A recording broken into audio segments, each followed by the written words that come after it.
महापुराण कथा कह रही, विश्वास के साथ करिए भजन।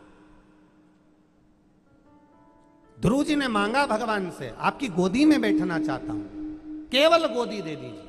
बिठा लिया, ध्रुव पद प्रदान कर दिया।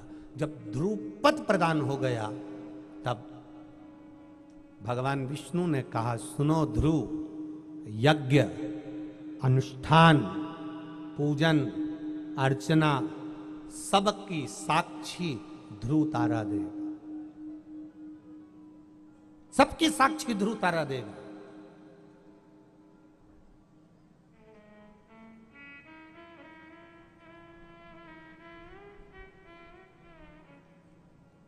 अभी तक जितनी कथाएं आपने सुनी हैं शिव पुराण की, उसमें ये चरित्र थोड़ा ध्यान से सुनना।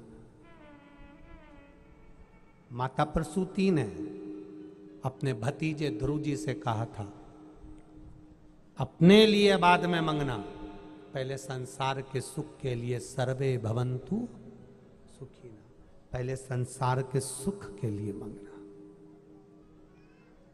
ध्रुव जी को अपनी बुआ का शब्द ज्ञात रहा, अपनी बुआ का शब्द ज्ञात रहा ध्रुव जी महाराज को। विष्णु पुराण में लिखा है,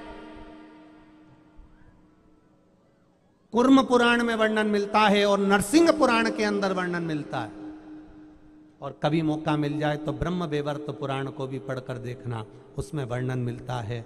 ध्रुव जी महाराज को माता प्रसूति का स्मरण आया, अपनी बुआ का स्मरण आया, और बुआ का स्मरण आते से ही, माता प्रसूति का स्मरण आते से ही ध्रुव जी महाराज से भगवान विष्णु ने कहा, सुनो ध्रुव जी, तुम ध्रुव तारे के रूप में विराजमान रहोगे, साक्षी दोगे दान पुण्य धर्म संकीर्तन सत्संग की।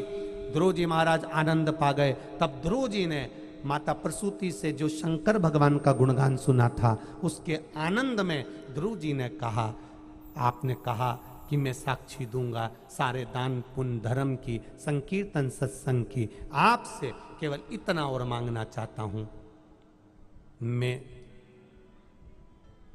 आकाश में विराजमान रहूंगा, मंडलों में विराजमान रहूंगा, जो शिव को जल देगा और जो सूर्य को अर्घ देगा, अगर वो एक बूंद भी जल भगवान शंकर को समर्पित करेगा, और यदि वो एक बूंद भी जल सूर्य को अर्घ देगा या सूर्य को समर्पित करेगा, तो मुझे वर दीजिए कि मैं उसकी साक्षी देकर उसके घर का भंडार भरवाता रहूंगा। ये साक्षीता है।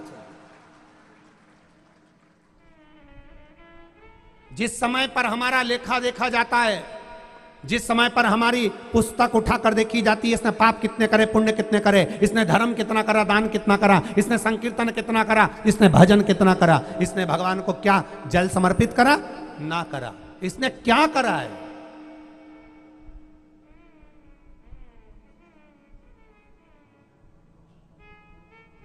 भाई, परिवार वाले, कुटुंब वाले, समाज वाले, रिश्तेदार, तुम कैसे भी हो, तुम कितने भी दिल के साफ हो, तुम कितने भी मन के पवित्र हो, पर रिश्तेदार, पैसे वाले, समाज वाले, कुटुंब वाले तुम्हारे पीछे कभी नहीं चलेंगे। ये जब भी चलेंगे तो पैसे वाले के पीछे ही चलेंगे।